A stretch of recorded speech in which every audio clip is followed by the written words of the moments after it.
You can get there from here, where the roads are winding, the stories are crazy, and maps don't mean a thing. So grab your boots and saddle up, we are chasing tales untamed. From haunted mines to mountain pines, no two roads are the same. The compass spins, the banjo grins, we ride where legends claim. Hello, folks. Well, here we are again, about to embark on yet another mission to force artificial intelligence towards the correct meaning of based on actual events through ridicule and mockery. I'm once again joined by my friend who knows more about me than the government does, Warren Reed. Hello, Warren. How the hell are you? I'm doing great. I'm above ground and full of caffeine, so 2 points in my favor. Nice, very nice. And a half day's drive to my northeast, Nikki Maynard. Hey, Nikki, do you think the groundhog is going to see his shadow or will soon be processed into a McRib? At this point, I'm beginning to see this little rodent as my familiar, hell-bent on making me sorry for my life's choices. I'm not exactly sure how he's going to see his shadow in 4 feet of snow, but his McGiblets are on the line. Every animal that I own is saying no thank you to setting foot outside. Yeah, don't blame him. Bonus, I did see the sun yesterday, so we're coming in the right direction. Very cool. Okay, I'm starting out this review without the benefit of having already heard this video, so I'll be setting down my thoughts into the script as I listen to the video. And speaking of that video, Warren, would you do us the honors of telling our listeners what we'll be dismembering today? Absolutely. Today we are going to be doing an in-depth review of a peculiar entry from the Cursed Sanctuary collection, charmingly titled, Mother Forced Her Daughter into Marriage with Her Godfather, Appalachia's Darkest Case. And with a title like that, you know it better be good. And Nikki, you play World of Warcraft, as do I. Looking at the thumbnail of this video, did you expect a gnome to lose a game of bobbing for french fries with a goblin? It's more like the possessed man-pig people, or as my family and friends know that I'm a huge fan of horror movies. This is some serious demon-induced, like Omen, Wrong Turn, Hills Have Eyes, crossover shit. For me, it's giving like serious jack-o'-lanterns left outside till mid-December vibes. And you know, when I saw that, when I saw, yeah, I agree. I agree. Okay, well, now that the introductions are done, we will take a short break for some silly nonsense before we begin dissecting this based on historical events schlockumentary.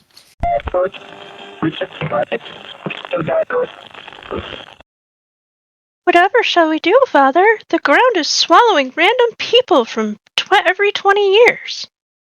I know, my child, but we are helpless in the face of the ancient monster. Who is that, Father? Why, it's Social Worker! Are you here to defeat the ancient monster who's been terrorizing this place, Social Worker? Yes, it is I, Social Worker. I have come to offer you resources from your local community and hand you forms to fill out to apply for very difficult-to-get government programs. Oh, wow! Do you have resources for eliminating this ancient threat, Social Worker? No, but I can tell you the location and times where you can get free used clothing and food, if you fall within a certain total monthly earnings guidelines, that is. But we're being terrorized by this hideous monster who periodically causes someone to just walk away and disappear. Yes, and that must be very frightening. Here are the locations and times for various trauma support groups in your county. I think there are 2 of them. But any one of us might disappear. Can't you do something to remove this immediate and deadly threat, Social Worker? You sound like you are afraid for your safety, child. I can remove you from your home and put you in foster care while your father goes through anger management training. What? But I'm the one who's protecting her. Yes, and see how well that's working out, you vicious beast. Father, Aren't superheroes supposed to actually do things that matter? I guess not all superheroes wear capes. Sometimes they just wear you out until you give up. Social worker away!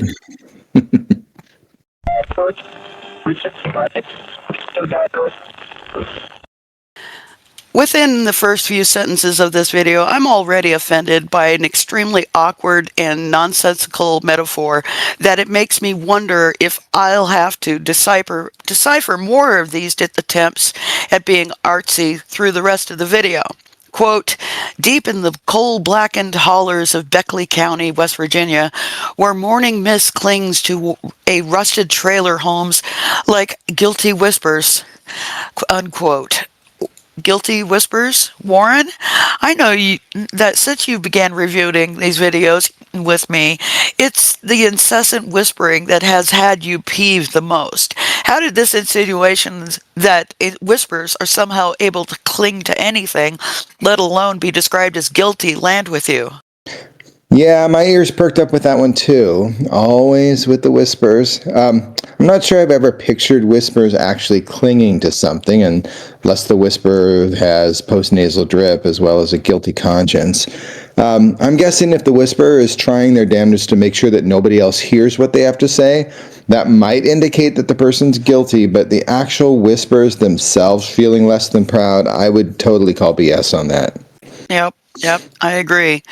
Right away, we are bombarded with a barrage of exposition dumps delivered by ill-fitting similes and metaphor, and it continues for more than a half an hour like that.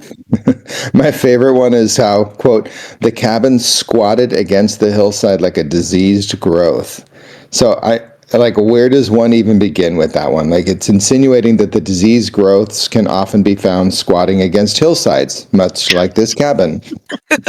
The AI author collapses an entire range of hillbilly stereotypes into this single exaggerated portrayal right here. Like, this place, a stinky, dank, diseased shack in the middle of nowhere mountain range, but yet close enough to town to be convenient. Right? It's something that I just realize right now is trying to imagine a cabin that's squatting, like with its pants around its ankles, knees bent, So, yeah. Anyway, now a common dramatic trope is to start at the end of a story and present a very dramatic scene that nearly reaches a heart-thumping climax only to be cut off at the moment at that moment and start all over again at a moment several days or years prior. But usually that dramatic opening only lasts for perhaps 10 minutes at most. It's sort of a cliffhanger appetizer to whet the appetites of the viewer or listener. No screenwriter worth their salt believes it's a good idea to make an entire movie out of just the final scenes, though. Mm-hmm. The viewer is not even given a chance to decide whether they even care about any of the characters. It's like walking into a brawl where several people are beating the crap out of each other. A passive viewer might watch, but they won't feel any connection with anybody involved at all.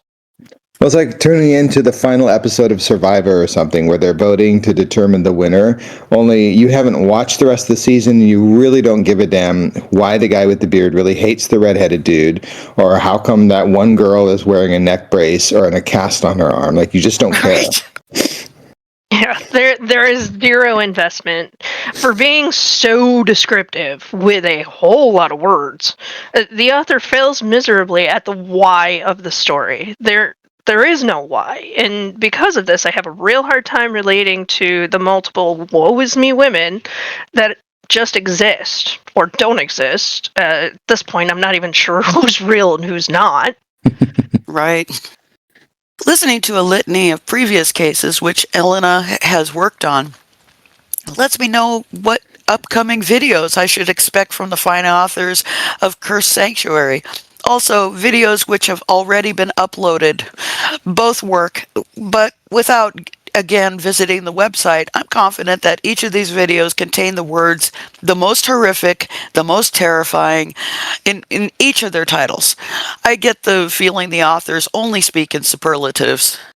Well, it's almost like Elena is the most determined and most bravest social worker who ever lived. Ba, ba, ba, ba, ba, ba, ba, ba, ba, ba, ba, ba. Bum bum.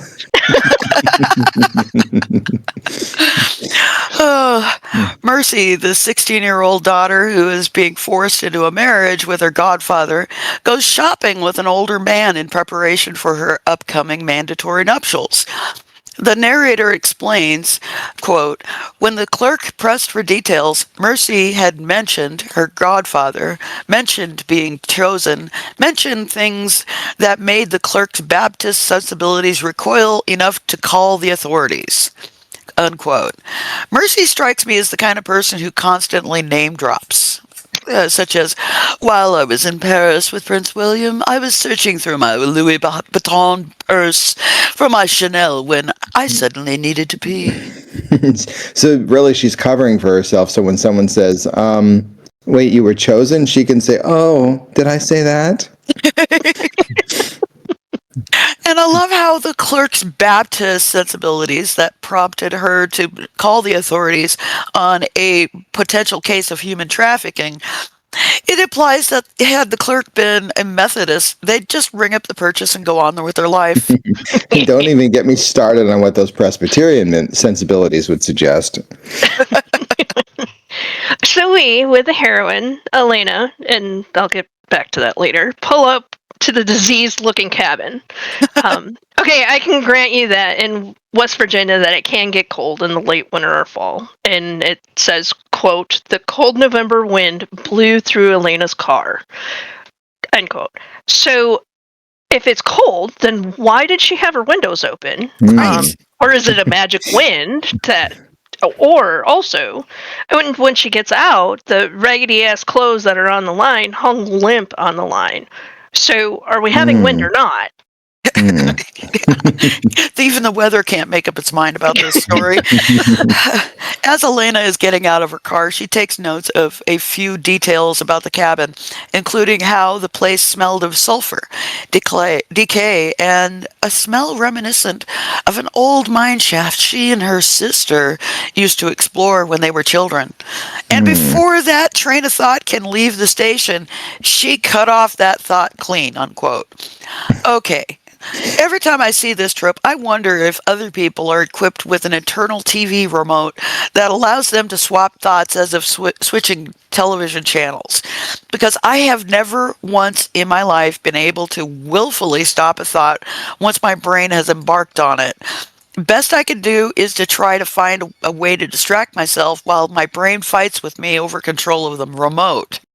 I'll remember this next time I have one of those middle of the night brain fires where I'm reliving every detail of the time I almost got caught stealing a candy bar from the corner store when I was 12.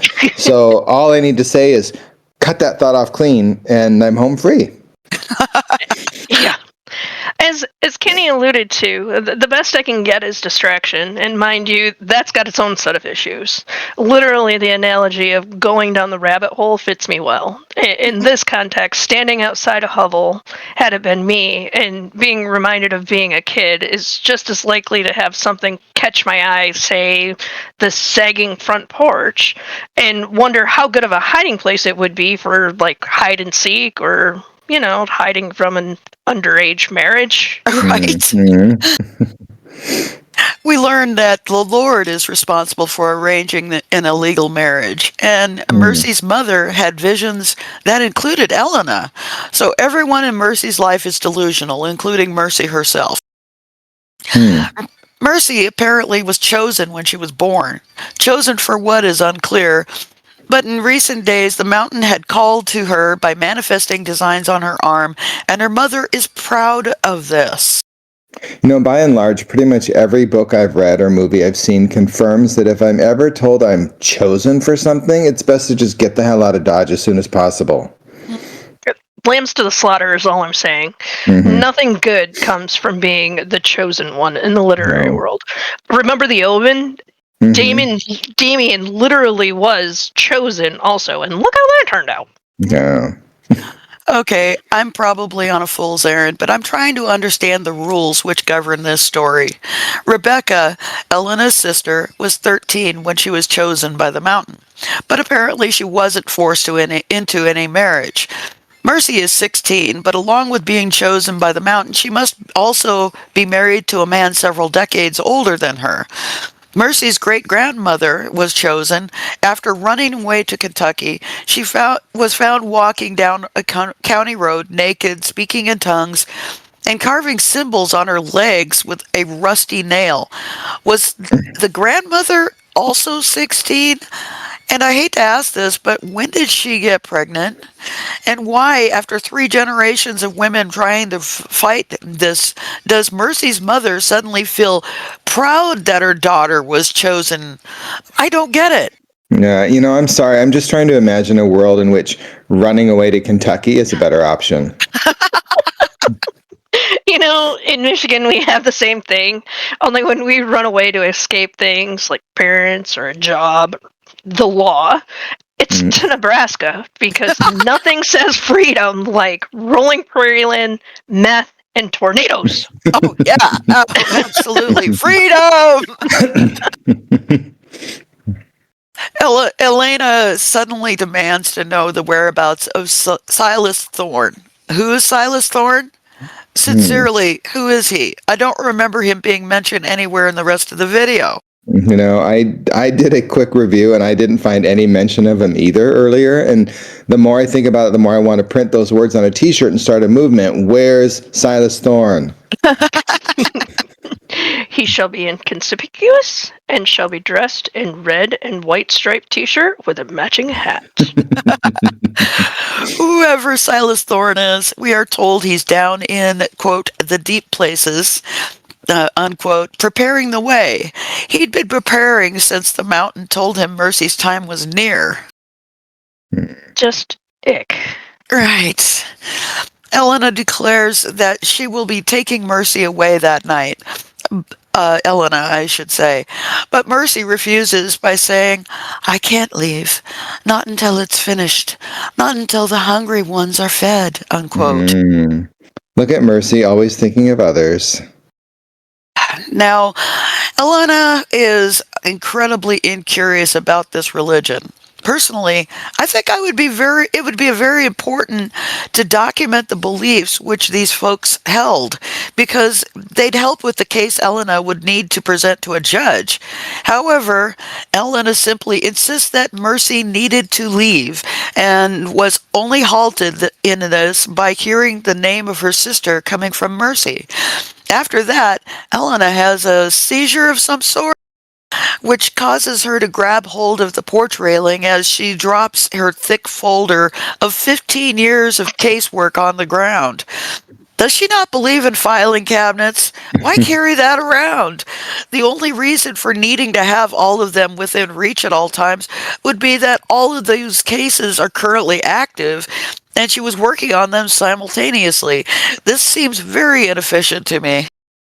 Well, plus there's a mention of Elena's phone buzzing, which prior to that, my mind was stuck in a setting several decades prior, probably from previous stuff we've listened to. And so now we know that she has a cell phone. I'd think that the 20 years of casework would be contained on like a handy thumb drive at best. I mean, sometimes showing the thickness of a file can add some dramatic flair, I guess, but I mean, come on. Right. While listening to Mercy describe how Elena's sister Rebecca is still down in the mines, alive and calling out to the world, Elena's phone rings. It's Elena's supervisor calling for an update, but Elena ignores it.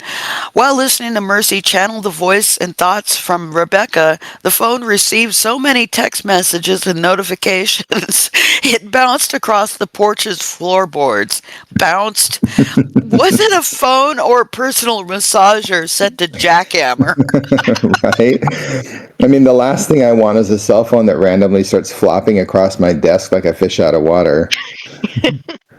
And seriously, if you're on a professional job, if you're out on a call, silence the notifications. Yes. This is supposed to be like a current time. I can't imagine a better way to work hard to talk to backwoods people and convince them that you're trying to help than to have a cell phone going batshit crazy every 10 seconds with a message. Right. After realizing what was actually happening, how Elena herself was involved and had been lured here on a report of an illegal child marriage, Elena was faced with a choice. While staring at her ringing phone, she could answer it and tell her supervisor, quote, what she was facing. He'd have a team here within hours, Child Protective Services, maybe even federal agents if she framed it as a cult situation, unquote. But for some unfathomable reason, she becomes convinced the only reasonable course of action was to perpetuate the bizarre cult, which had been feeding on young people, on young women for generations. And then the phone dies. The AI continues on a palaver description of what's going on. Quote, Elena looked down at her scattered files, their bureaucratic forms and official letterheads, already seeming like artifacts from another world. Child endangerment reports, psychological evaluation requests, court orders that carried no weight against something that had been claiming women's since before courts existed in the mountains, end quote. So now the mountain claims women's is, and how do you get a court order before you know what you're getting into? I got questions here. Well, courts are well known to just issue orders on the flimsiest of complaints. They've installed drive-thrus at most courthouses to speed up the process, of course. Welcome to County District Court. Can I give you an order? I'll take a no trespassing, 2 protective decrees, and an eviction, please. So, among the overdone story writing that takes over an hour to get them off the porch and actually do something, the AI author explains multiple times, in detail, that Elena has been a social worker for 15 years, has been dealing with trauma for more than 20 years since her sister Rebecca disappeared when she was 13 and Elena was 11. That's a lot to break down. We have a problem with math, folks, because for this to be the case, I actually did the math, and Elena would have to have been a social worker at 16. And it takes an average of 5 years to complete a social work degree. So I'm pretty sure this woman is not a savant. And I suspect that the AI story creator wasn't counting on having to be responsible for accurate math. Did you catch that? Counting on math? Never mind. Maybe for the first 10 or 15 years, Elena was absolutely good with her sister's behavior and eventual disappearance. Then after the mescaline wore off, she cleaned up, went to college, and found out that she might have a reason to think that what happened to her sister had actually been a bad thing. Just a thought. Anyway, instead of just picking up her phone and bringing sanity and effective action to help this family, Elena decided she was equipped to do battle alone with whatever monster or demon lived under the mountain. Quote, that 20 years of education and training and distance from these cursed hills had given her the tools to fight what had claimed her sister, unquote. At this point, we really don't know. We don't really know what happens inside the mountain, but based solely on the behavior and injuries she has witnessed so far, she should know it would be far worse than a bad tattoo artist or a linguist who specializes in glossolalia, which is the official term for speaking in tongues, by the way. Oh, okay.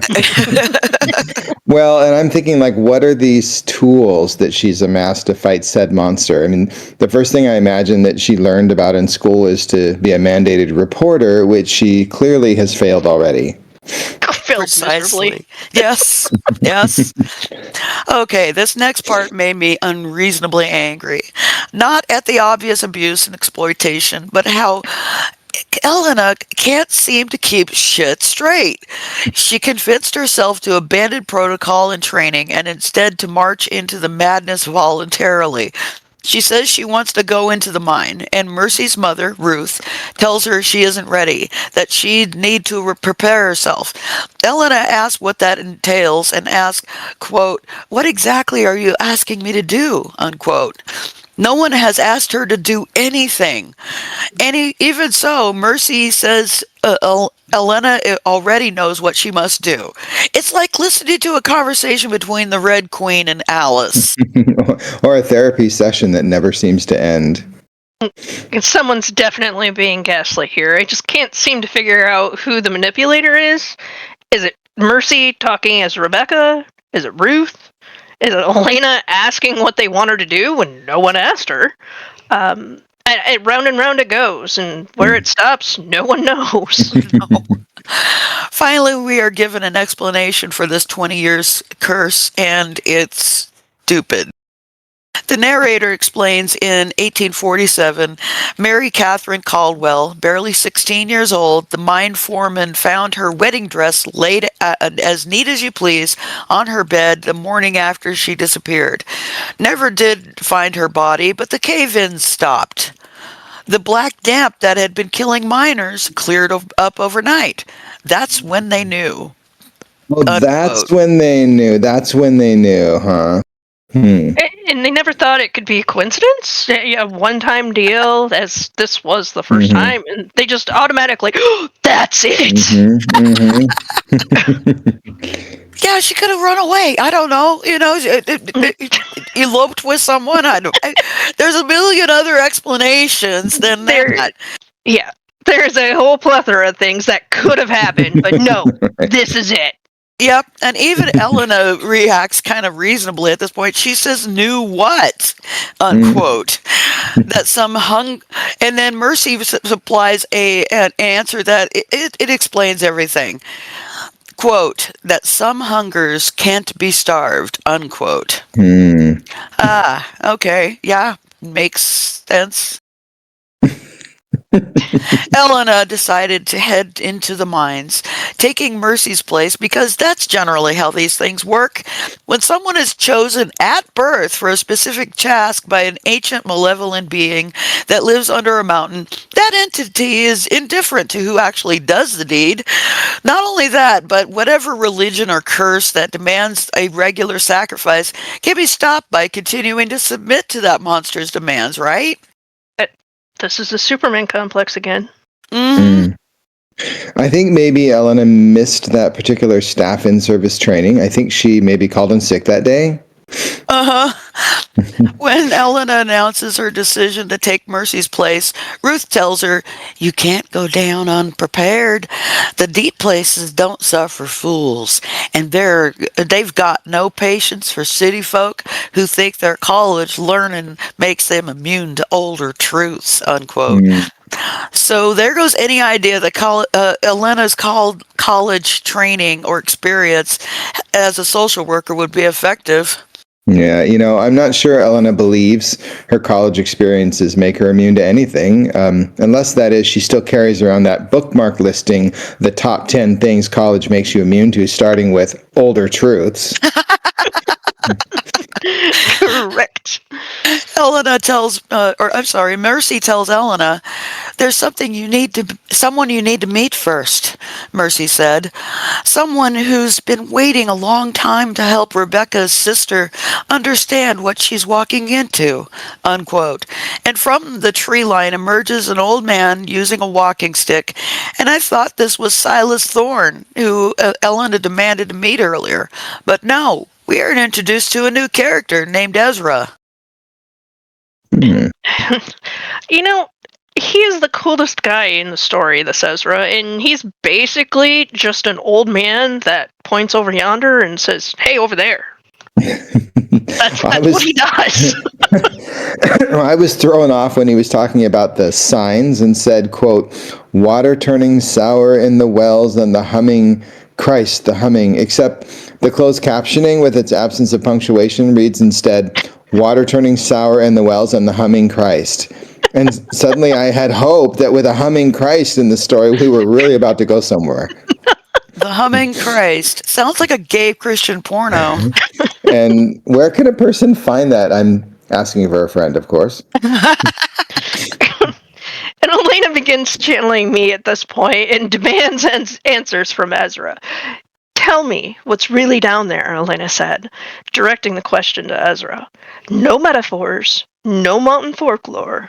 What did you see in those tunnels? And I said aloud, yes! Enough with the freaking metaphors and the pointless description. We can finally get the story moving. Ezra remained silent for a long moment, and instead of answering in the manner Elena had demanded, he said something that was here before the Cherokee, before the first Europeans set foot in these hills, something that the coal companies woke up when they started digging deep enough. We feted prisoners at first, men who wouldn't be missed, told ourselves it was justice. Then the mountain was hungry for wrongdoers. Don't take a straight answer for 10,000, Alex. No? Well, damn. I beg to disagree. I think someone would surely miss those prisoners, even if it was just somebody simply realizing that it had been a month since they were assaulted by Bubba the Shankmaker. Okay, Ezra just confessed to murder, didn't he? Quote, we fed it prisoners at first, unquote, is a very much him. It's very much him admitting that he was personally involved in a sadistic atrocity. Did either of you pick up on that? Also, how old is this guy? He's describing a time during the colonial era of America. That would have made him about 300 or 400 years old, wouldn't it? And why not just dig somewhere else? What was so special about the coal from this particular area that would make it worth ritual sacrifice to attain it? Or did every coal company have to contend with a hungering beast within the tunnels, and most of them just didn't give a shit? Explains the death rate. Okay, this context definitely suggests, particularly in this part, that it was at least pre-industrialized America. Even if this was the tail end of chain gangs, where inmates were forced into labor, which was abolished in 1951, that would at least put this guy at 100 years old for him to be a part of the willful disposal of prisoners. Feasible, maybe. Probable, definitely not. Poor mining towns are not definitely known for their health care. No. Corporate America has no self-respect. I mean, it's not like everyone going into that mine was for sure coming out again. I mean, the powers that could probably didn't give a shit if it was at the hands of a monster or a simple case of silicosis of the lungs. We learned that the mountain got tired of only snacking on people who were guilty of crimes and began choosing for itself which sacrifices would go into the deep places and who would return. So we learned that the mountain occasionally coughs up people. Probably ones that were too rich or fatty, I'd imagine. Who knew the mountain might suffer from IBS? Imagine being such a loser that even the mountain monster doesn't want you.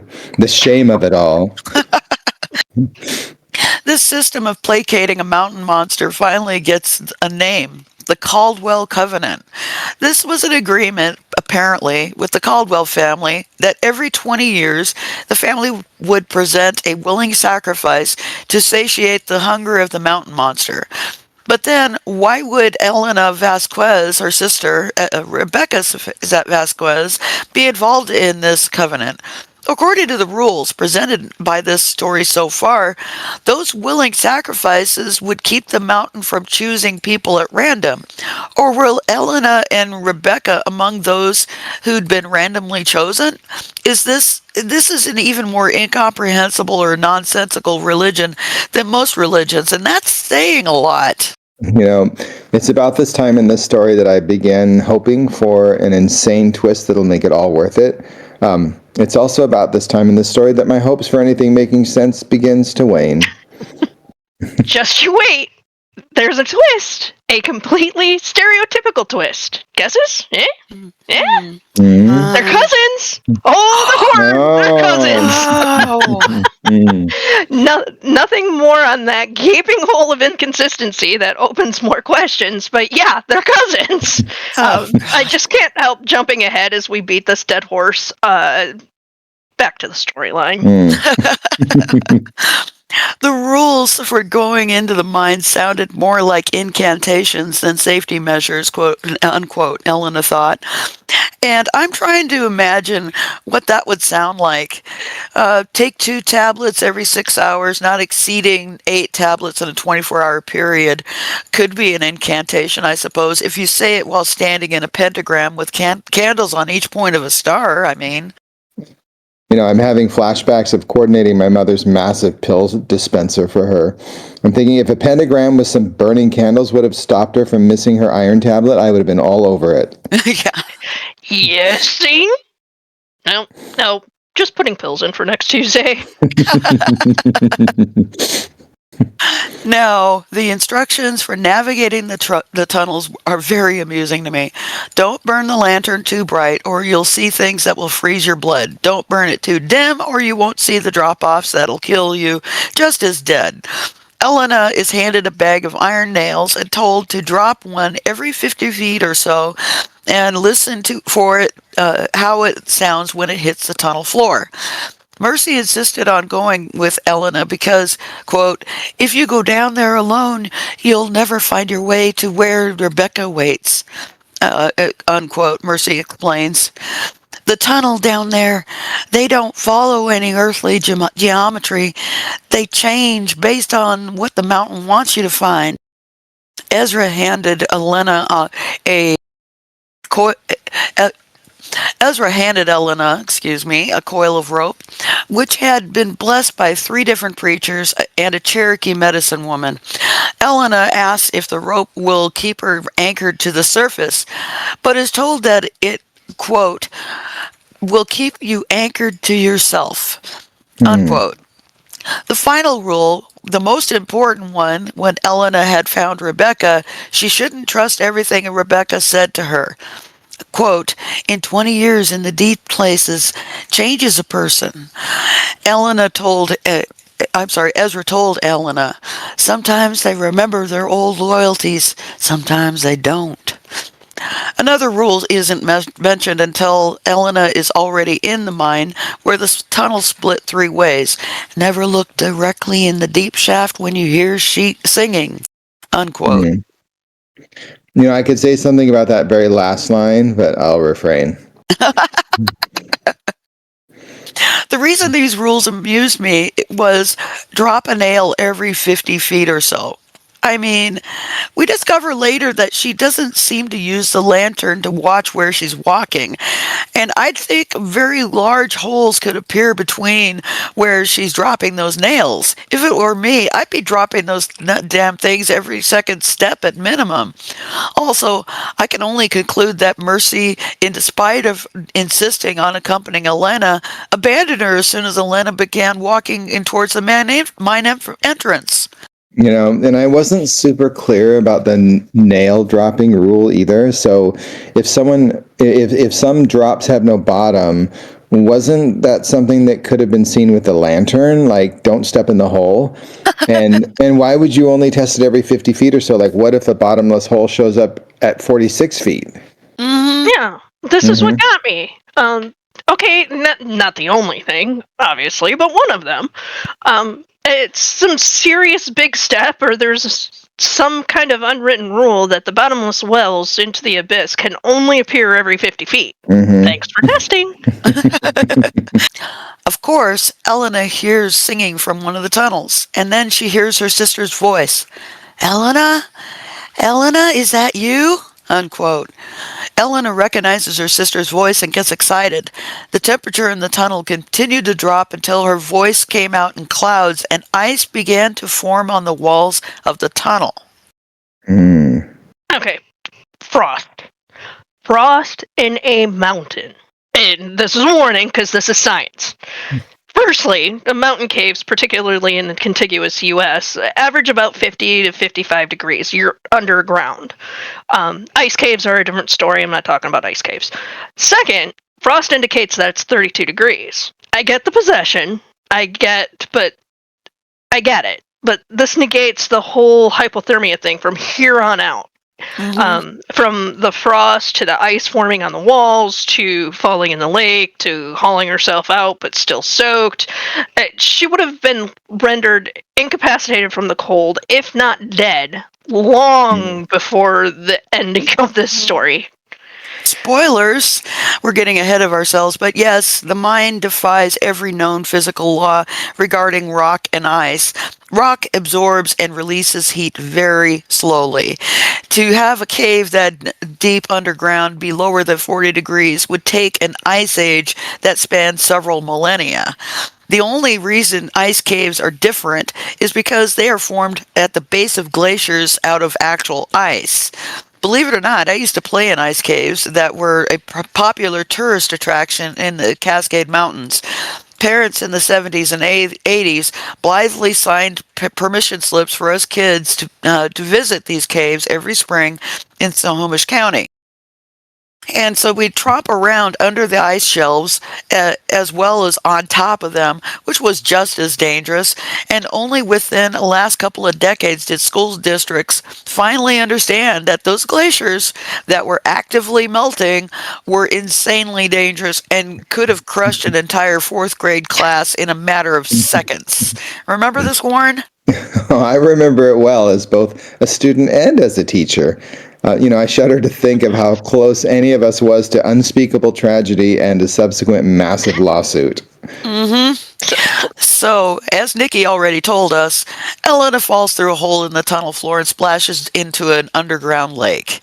There she is greeted by dead bodies floating in the water, and one of them is Rebecca, wearing a Def Leppard t-shirt. As soon as Elena swims toward her sister's prone body, it opens its eyes and begins talking to Elena. "Welcome to the real family reunion," it says without removing its lips. Did I miss where they explained about the shaft of light that illuminated the space enough that she could make out Rebecca's outfit? I mean, they made a point of letting us know that the lantern went out as soon as she hit the water. Warren, have you never played Minecraft? Geez, dude. If you had, you'd know that certain lichens that grow in dark places emit a greenish glow. But as the bodies floated around her began moving, their eyes glowing in the green phosphorescence of cave moss or mushrooms, we must assume Elena hears voices calling from above, calling her name. Mercy's voice, sharp with panic. Ezra shouting instructions. Ruth praying in Spanish and Cherokee, her words echoing down the shaft Elena had fallen through. And it was here that I asked Google if Spanish is a common language among multi-generational families in the Appalachian Mountains of West Virginia. No, was the answer. It was primarily an Irish and Scottish settlement, with some Germans flowing in occasionally as the land was settled.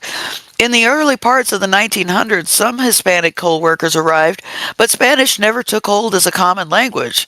The local dialect was rooted in English, Irish, Scottish, and German, and maybe a tiny smattering of Native American just for variety.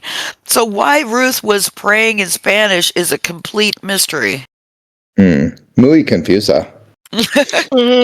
Hey, the phosphorescent mushrooms are kind of making this story a whole lot more sense, because I think they were eating the mushrooms. Right. Yes. I think you're correct. Yeah. Oh. Okay, back to the story. And that rope that had been blessed by 3 preachers and a Cherokee shaman, that turned out to be a load of crap, because it had been severed by something sharper than any earthly blade, we are told. I'm not sure how anyone could know that. It was a hemp rope. As far as I know, when buying rope at the hardware store, it's measured and cut by very earthly blades regularly. I picture Belt from the Croods, the little sloth guy carrying a knife to show that he was a utility belt.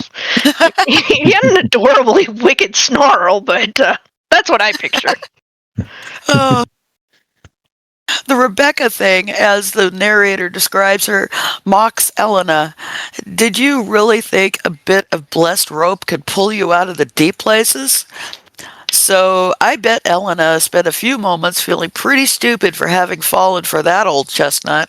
That rope should, at minimum, have been blessed by 5 preachers, 3 priests, and no less than 20 Cherokee shaman. What an idiot.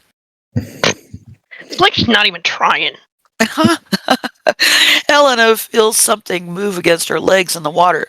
Something with too many joints. Man, those drug dealers go to great lengths to make a sale, don't they? Why hang out at bus stations or near high schools? Or is it because weed is legal most everywhere now and they need to inhabit underground lakes to make a sale? Also, Elena realized that the lights on the walls were not organic growths, but they were eyes. Oh, okay, that explains it. Yes, it explains so much. But now my question is, why aren't those eyes glassy and bloodshot? What with all those loose joints in the place? Right? And Elena began arguing with her sister about being born children of the mountain. We're not its children. We're its slaves, unquote. That was my sister and me as we toiled away at our Saturday list of chores.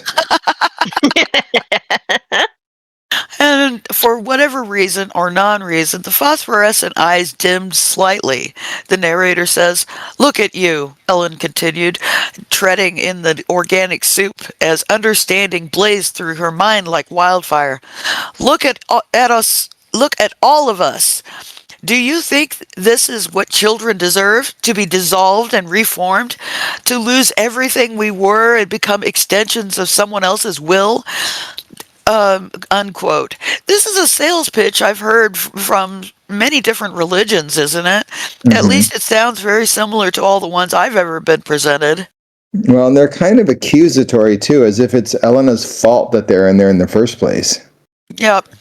Suddenly, Elena's super social worker powers kick in. She leaps from assumption to assumption without a lick of evidence. She mightily conjectures conclusions like physical blows on that monster, that mountain monster, which responds by causing the now warm liquid Elena is floating in to churn violently. Ew. yeah. And now we have, like, Batman-like mental utility. Kapow! Blam! Flap! all the while, still in sub-freezing temperatures. And note to self, if you're mouthy, an ancient entity will be scared of you and will let you go. Out of its stomach. Elena heard Mercy's voice again and concluded that whatever Mercy was muttering in a language Elena couldn't understand was having an effect on everything around Elena. She had no idea what Mercy might be doing or whether she was doing anything at all, but that was no challenge to Elena's capacity to imagine. She assumed every possible conclusion with barely a twitch of effort. You know, at this point, I can't decide whether she's Electro Woman or Dinah Girl, but she's something all right. Dating myself with that reference. I've forgotten those names. My God. The narrator says, "She's breaking the covenant," Elena realized aloud. Can someone realize aloud? Doesn't realizing the realizing part actually happen first and then might be spoken aloud? Okay, for me this gets a pass because there are plenty of times I've spoken without rational thoughts being completed in my head.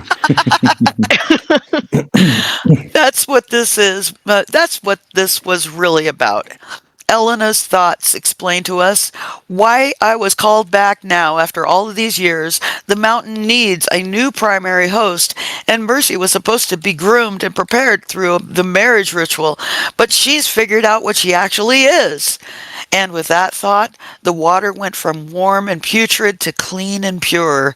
Elena swam toward the cavern's wall, entirely ignoring the horror that had once looked like her sister, but now consisted of teeth, hunger, and clinging need.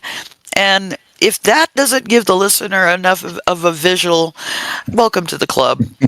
I sort of imagined it like the monster just swallowed a shipping container's worth of Tums, and I was waiting for the giant belch that was coming.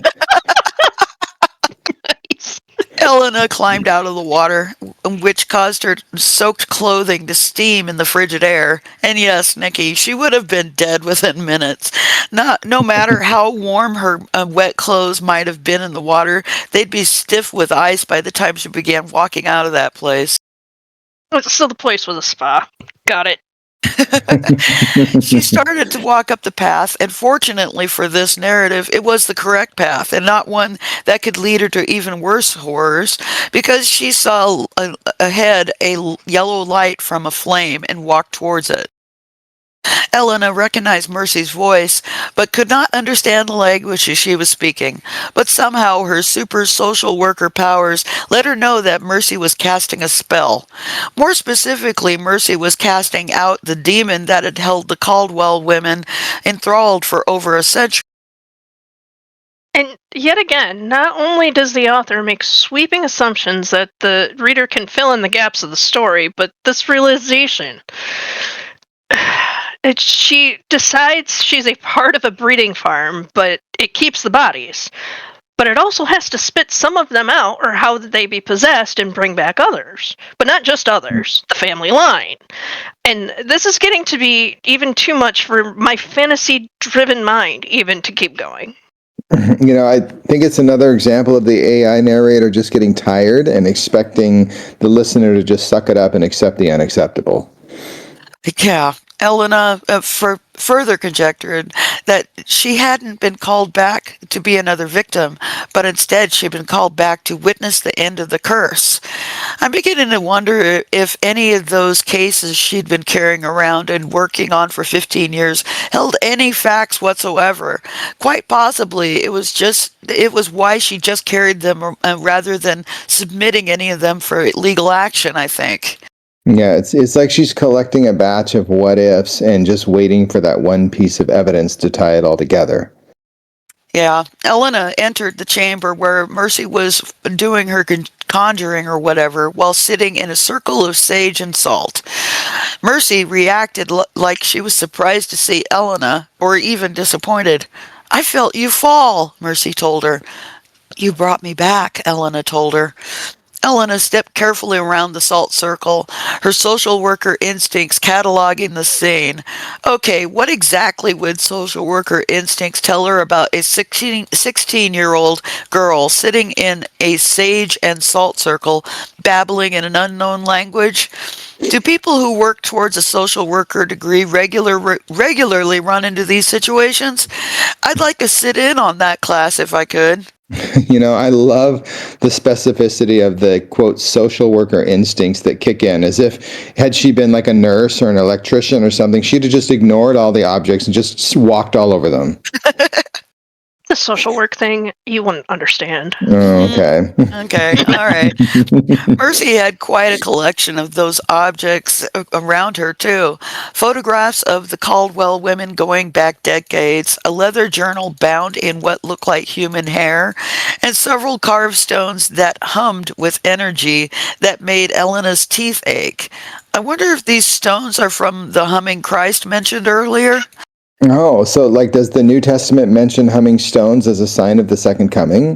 Boy, I could go nasty places there.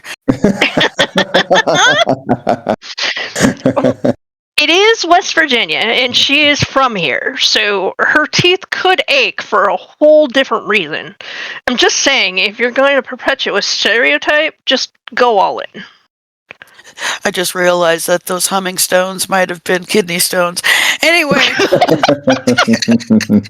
Okay, I need to let our listeners know that I was not prepared to deal with blatant racism, though that is a very common element found in a great many of these types of videos, mostly about slaves and slave masters or slave mistresses getting into inappropriate relationships. I've been avoiding those because even though that was a very real thing that happened in our shared American history, it's not exactly the kind of comedy material I'm willing to take part in. So I was a bit startled to find it in this particular video. It was like finding a fingernail in a muffin. Ew, and that was way more of a descriptor than anything this AI has done. I can picture that completely. I want to know how the fingernail got there, but I think I know what you're referring to with the racism, but I'm going to wait to hear from you. Well, since we are halfway through this story, I think I'd be amiss not to address it. At the center of the circle, the narrator tells us, quote, lay a daguerreotype so old the image was barely visible, but Elena could make out a young woman standing beside something that cast no reflection in the silver. Quote, my great-grandmother Esperanza, Mercy explained. She was running from something in Mexico. The stories say she was already pregnant when she came here, already carrying something that wasn't entirely human. Unquote. Why this woman would run to West Virginia is yet another mystery, but once she arrived, the mountain recognized what was inside this woman and made her the mountain's first breeder. So, the thing under the mountain, which had existed there since before the coal miners arrived in that area, was not awoken until a Mexican woman showed up there carrying something that wasn't entirely human. I feel gross even repeating this. So you mean that by merely being pregnant and on the move, she's essentially shepherding in the end of life as they know it? How dare she? It's her fault. I get it. And she's the reason there's an entity in the mountain. She is the reason the entity woke up. And because she had the audacity to run to BFE West Virginia because Texas or the Midwest wasn't far enough. Note that sarcasm. And P.S. Note the political scapegoating.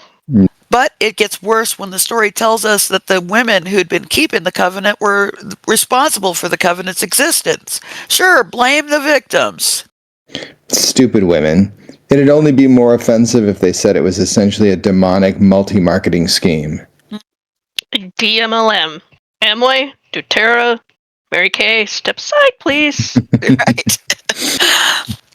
We hear Silas's name again. We still don't learn anything about him, only that he's a thorn. A what, you ask? Well, he's a miner who dug too deep and found something that should have remained buried. So the mountain made people like him partners, providers of compatible genetics to strengthen the bloodline, of course. What am I hearing, guys? Is this the origin story of pedophiles?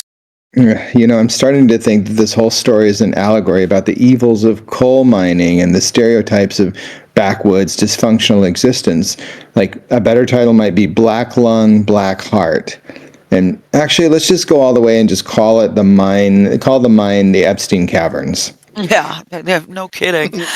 Don't forget to add Mexicans crossing our border and depositing the demons they gestated.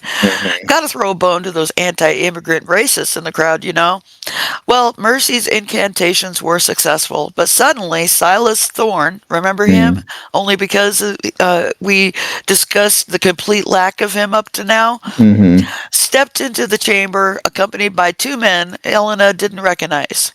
Wouldn't she have not recognized Silas Thorne as well?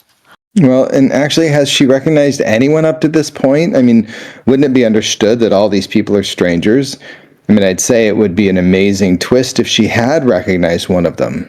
I mean, she's been gone for 20 years, But, wait, we do know. Silas Thorne has to be the guy in the black hat with the proverbial twisting of the long extra wax mustachio. Ruth also walked in with the three men, and suddenly Elena refers to this woman as Aunt Ruth. Did either of you suspect that there was any kind of family relationship between Elena and Ruth before this moment? Nope. Another random character trait just suddenly thrown into the mix. This is what I was referring to earlier. It only took another 45 minutes to get to it in the actual story, but when I was referring to them being actual cousins. But I've never been known to be a patient person, so I put the cart ahead of the horse. We also find out that whatever mambo jumbo Mercy might have performed had triggered the mountain's emergency protocols. Oh, great!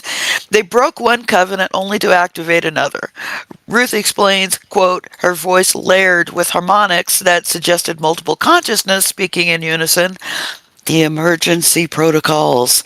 When the breeding program is threatened, the entity abandons subtlety for direct action, unquote. I have to say that when they suggested that the quote binding had been broken, I immediately thought of that creepy breeding journal. And I thought, well, if the binding is broken, you could probably just tape it. Maybe not here this time. Yeah. Yes, Good suggestion. Once again, Elena's social worker training kicked in and revealed that what she had previously been blind to. The narrator tells us the Caldwell women weren't sacrifices, they were the product.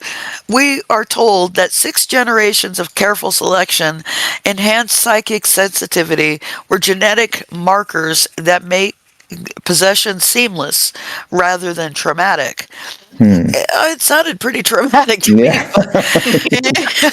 Anyway, now that the first covenant had been broken, there'd be no need for the pretense of marriage, no need for ceremonies or gradual concessioning. Direct possession is authorized, Ruth explained. And then the temperature in the chamber plummeted. It was already cold. How would they know? Even colder. Now, the direct possession is authorized. This is some Men in Black shit. It immediately brings me to a picture of like a card reader slot on the side of the cave wall. Maybe Dr. Evil reference to see if they have access, and it's green light all the way. This is a lot to process, and I hope for Elena's sake that she gets a fat raise and maybe a promotion to a supervisory role with the state social services department, that she's able to cobble together a somewhat sensible explanation from a hurricane of random exposition is pretty incredible.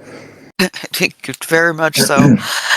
As with many superheroes, when matters are at their bleakest, the superhero suddenly remembers that they are, in fact, a superhero, possessing incredible powers which they need to only assert to turn the tides of fate. Elena announces that she's a social worker. Do you know what that means, she demands. I investigate reports of abuse, I document evidence of harm, and I remove children from dangerous situations. She whips out her broken phone in a threatening manner, and we are told that she's been recording everything since Silas and the rest had entered the chamber. Aha! And like a bad movie serial, she activated the emergency beacon she'd set up before going into the mine, without telling us, of course, the listener. Also, Elena used her ninja skills she'd learned at some point we didn't hear about, and deftly avoided Silas's lunge, which simultaneously, while simultaneously shoving Mercy towards the tunnel and throwing the ancient leather journal at Silas's face. It exploded, of course, as journals are known to do, in a burst of ash and sulfur and what smelled like old blood. Okay, so I, for one, would like a little bit more detail regarding the difference between old and new blood when it comes to odor. And if Elena can readily tell the difference, just how often has she been called upon to use that skill in her line of work? I'm tired, boss. Just tired. Ruth's quote, in an inadequate flesh, ripped at some kind of alien was bursting out of her. This creature, which caused Elena's blood to turn to ice in her veins, was hungry and entirely without mercy, we are told. But Elena had faced worse than this. But had she? Yes! Super social worker has seen worse. Crack houses and parents fighting are far worse than ancient entities terrorizing a town for over a century and enslaving children and profiteering from pedophilia. Yeah, as we hear some of the best lines of the story, quote, she walked into crack houses to extract children from drug-addled parents. She'd stared down abusive husbands with nothing but her badge and her conviction. This was just another Tuesday, albeit one involving a supernatural horror, unquote. Not to mention the mountains of paperwork still waiting for her. And I love the throwaway line there at the end. Tack that onto any sentence you like. The chicken fettuccine was cooked perfectly, albeit a dish involving supernatural horror. Again, Elena's ninja social worker skills popped into gear as the two men who accompanied Silas tried to block Elena's path. She slammed her knee into one of the men's solar plexus while simultaneously slamming her elbow into the man's temple. I would have thought this would have caused her to be thrown off balance, however. She ran past him as the body crumpled to the floor, and whatever entity which had been, quote, riding him, unquote, abandoned the inert form. It's a good thing she used that coupon for free jujitsu lessons that came in the Valpak mailing last month. There's a very popular meme that comes around every so often of two rabbits fighting in a field. And this is what I picture for this scene. And it's titled, Everybody Was Kung Fu Fighting. I see what you did there. Yeah, every bunny was... Every bunny. Yep. Amid plainly acrobatic contortions and clever retorts, Elena grabbed a handful of salt from the circle Mercy had been made earlier and threw it into Silas's face. We get a strange line, quote, trauma, anger, 30 years of therapy. The salt hit him and his skin began to smoke. Unquote. I think trauma, anger, and 30 years of therapy were an incantation to empower the salt, but I have no other proof. Well, and suddenly I'm hearing the quote like a protest march chant that honestly would be appropriate for just about any number of issues plaguing us today. Trauma, anger, 30 years of therapy. Trauma, anger, 30 years of therapy. Elena says that she's someone who's had to protect children when the system fails them. She seems to forget that she's a rather large part of that failing system, given the fact that instead of submitting those 15 years of cases for judicial action, she just carries them around all the time. There are definitely many recommended procedures she has not been really following. I'm starting to think that in the prequel, she's the squeaky wheel in social work school where the crusty hard-nosed professor is constantly telling her, you're a rogue, Elena. You've never been a real social worker. You'll never be a real social worker until you learn to play by the rules. The other men who'd arrived with Silas tried to flank her, quote, but Elena had already cataloged every exit, every potential weapon, every tactical advantage in the chamber. She swept up one of those carved stones from Mercy's ritual and brought it down on his skull with the full force of someone who's had spent 2 decades converting rage into purpose, unquote. Was she a social worker, or is she part of MI6 or the CIA? Right? Well, and how does one spend 20 years converting rage into purpose exactly? I mean, slowly and methodically. Where's she storing all that purpose that has yet to be converted? Plus, I thought she had 30 years of therapy, so were 10 of those years just mired in unconverted rage? Here the story becomes self-aware. Mercy dragged Elena into the tunnel and asked Elena how she'd known that the salt would work the way it did. I didn't, Elena told her. Quote, but I knew that the thing has been hiding behind local folklore for over a century. Salt circles, sage burning, all the traditional protections, they work because the belief has power, and our family has believed in them long enough to make them real, unquote. I love that. So, with that line of thinking, if I believed that eating a pint of Ben and Jerry's would eliminate all the evil around me, the mere fact that I believe it would make it so. Uh-huh. So if that's the case, move aside. I might be 600 pounds in the end, but everything else would be hunky dory. Poverty be gone. I shook my money tree. Yeah. Well, Elena and Mercy made it to the surface, and Ella saw first thing the blue and red lights of a police cruiser breaking the summit of the road which led to the property. Soon, more first response vehicles arrived just when the creature, which had been inhabiting Ruth's body, burst out of the tunnel. Aunt Ruth's limbs had stretched and multiplied. Her face had split open to reveal rows of crystalline teeth, and her eyes had become black voids that seemed to pull light into themselves. The officer stood silent as he stared at this horror.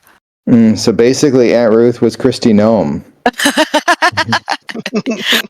Oh my God, Christy Nome doing yet another cosplay dress-up TV appearance. Yes. So this explains a lot of the blind acceptance and fervor in the following of sick rituals this woman has done.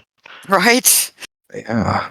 So the first on the scene is an impossibly young cop. He steps out of the vehicle as they exit the cave, and suddenly AI decides to make him an angry Irishman, ironically named Mark. Maybe cave influence? Onward, the cavalry is coming. Elena's resolve at first began to flail with uncertainty as the entity, which once was her Aunt Ruth, slung verbal challenges at her, blaming Elena for her predicament. But then Elena gathered herself and told the creature, "You shaped me to be the perfect victim, but you forgot something crucial." The entity paused in its advance, multiple eyes focusing on her with predatory interest. "You made me a social worker," she announced. Cue the thunderbolts and lightning. Very, very frightening. Again, she whips out her cell phone like she's drawing a lightsaber. She played a few minutes of what she'd recorded and pronounced that enough evidence to deliver a conviction. Meanwhile, black SUVs spilled out federal agents, state police, and other members of the judicial system, all of them standing with their weapons trained on the impossible scene before them. And now I need to stop a second and make this point because it's the second time that she's used her cell phone as a proverbial shield. The phone magically works again. Even after it died, even after it fell in the lake with her, and after it cracked. So not only does it work, but it records perfectly when needed. Well, and I'm along with you on that. I mean, I want to know what kind of phone she's got that would withstand and continue recording all that she's been through this entire time. I mean, I want one of those. Yeah, me too. Okay, we are supposed to believe that when the police show up, they are so confused by what they see that they refuse to act at all. I mean, police are kind of known for shooting people with the most minor degree of provocation, or none at all. In fact, even if they are not understanding what exactly is going on, seeing such a creature would probably cause at least one of them to flex their trigger finger slightly, especially when the creature suddenly races towards an unarmed woman and attempts to attack. Well, maybe if they were in a blue state. However, once again, those social worker superpowers fired up, and when the creature was about to drive its talons into Elena's neck, it hit a barrier consisting of Elena's bravery in the face of conflict, and ricocheted. The creature fell to the ground convulsing, while we, the listeners, realize this damn story still has 24 minutes of runtime. What? This isn't the end? Exactly. The mere fact of the existence of more story time erases any belief that this will do it. It's like watching a limited series and it looks like the hero is going to succeed, except then you realize there are 8 episodes and you're only on episode 4. Yes. At multiple points during this video, Elena whiplashes between reckless confidence and abject failure. There doesn't seem to be any state in between of the two. Again, her confidence flags when she realizes that though the covenant has been broken, the debt has yet to be repaid. Quote, the entity's defeat didn't destroy it. It merely severed its connection to this realm. As Ruth's possessed body collapsed, convulsing on the rocky ground, Elena felt something vast and ancient retreating through dimensional spaces that she couldn't comprehend. But its final psychic shriek carried a promise that chilled her to the bone. The covenant is broken, but the debt remains. One way or another, the payment will be collected. End quote. That is a really flowery way of saying, I'll be back. I'm sorry, but Elena is pretty exhausted. I think honestly that her greatest power is in her inconsistency and unpredictability. The creature can possibly win against someone whose next moves can't be anticipated by any living or non-living thing. Elena's phone rings at this point, the broken phone that had a dead battery. Let me rephrase that. Yeah, her broken, sodden phone with a dead battery rings, and she answers it in spite of her best instincts. She accepts the call. It was her sister, Maria. Who you ask? We can only conclude that Rebecca and Maria are supposed to be the same person. Why the name change is not explained. We just have to try to accept that Rebecca is now Maria. Except they're not even remotely similar, the names. I mean, swapping a Hebrew name for a Hispanic one, it seems kind of sloppy to me, unless it's a brilliant diversion. Magic phone is magic. It now offers morphing abilities to the Sisters of Elena. Oh, wow. Maria offers Elena a choice. She is calling from inside the consciousness of the creature in the mountain. You mean the call is coming from inside the house?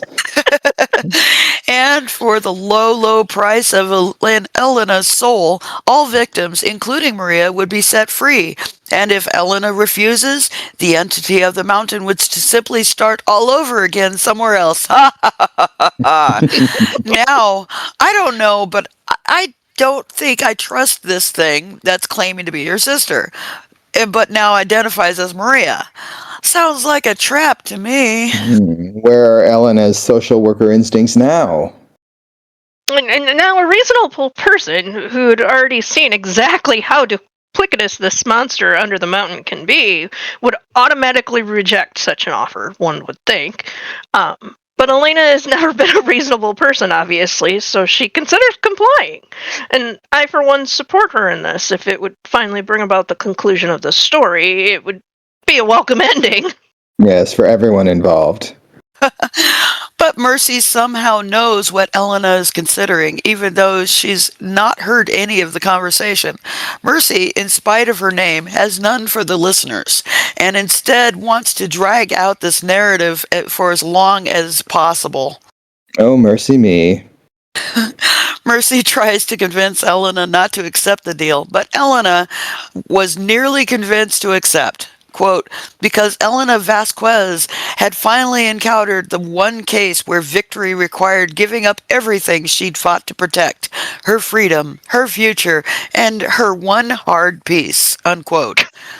Okay, it took me several minutes of trying to understand what this meant, because the video transcript spelled one, O-N-E, and peace, P-I-C-E. So I was picturing a swimsuit made of sheet metal.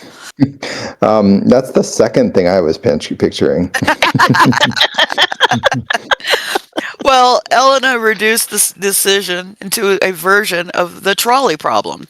For anyone unfamiliar with the trolley problem, it's a tool used by psychologists to better understand the boundaries of human morality. It asks the question whether someone might throw a switch to save a group of people who are on a runaway trolley if it meant having to sacrifice the life of a bystander who just happened to be standing on the other track, thereby safely stopping the trolley but killing the bystander. Elena asked herself if saving 43 women who remained alive and trapped under the mountain was worth losing her own soul. I see her taking out a piece of paper and pen and making like one of those big plus and minus charts. Yep. Somehow the officer who had first arrived intuited what Elena was thinking.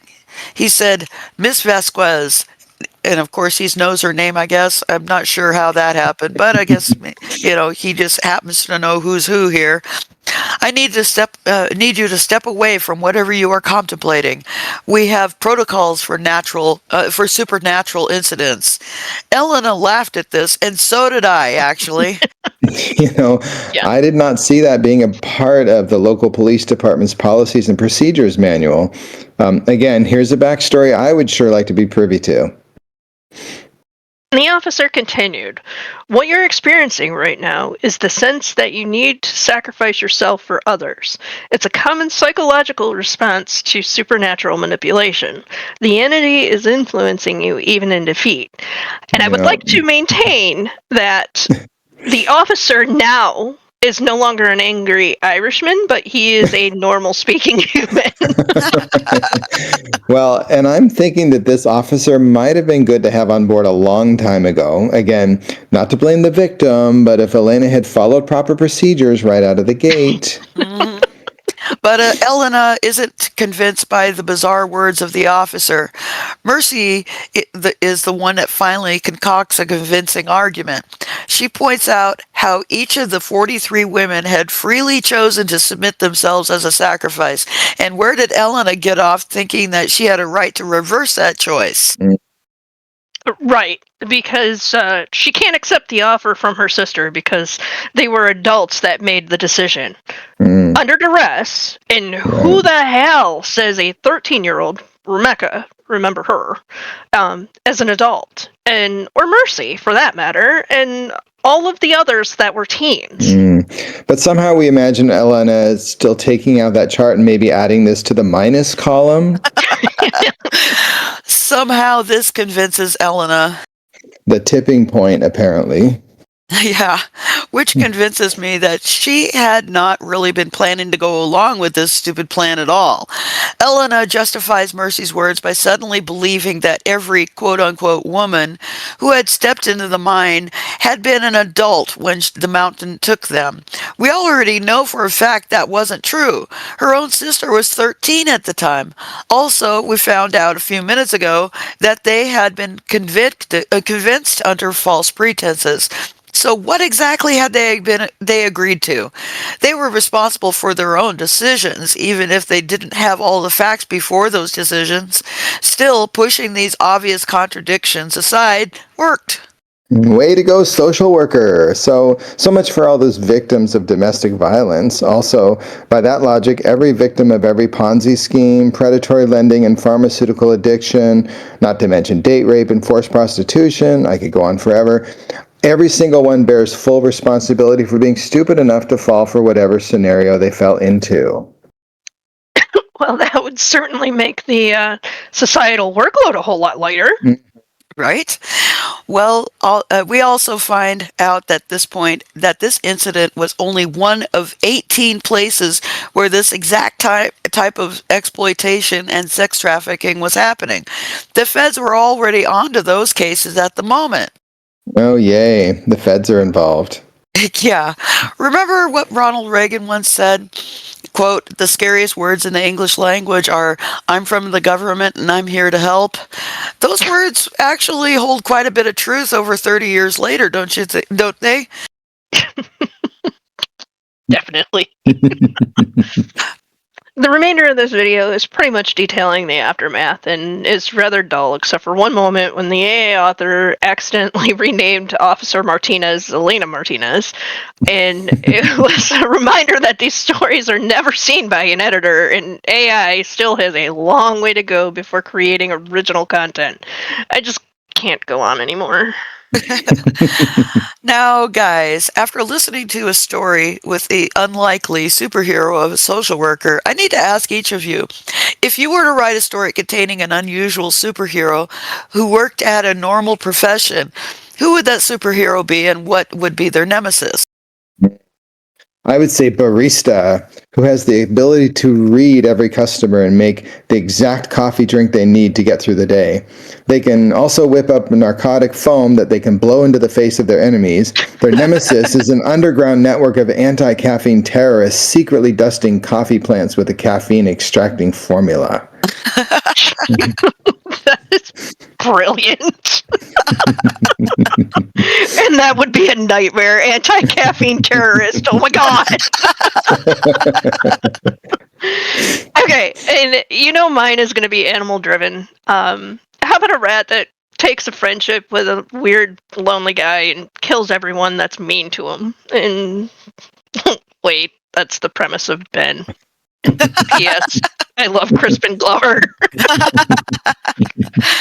Well, I'm going to go with tree surgeon. By day, tree surgeon treats entire neighborhoods for caterpillar infestations, and by night, fights opossums and raccoons.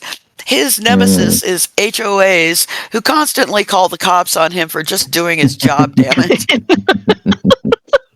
Dreaded HOAs.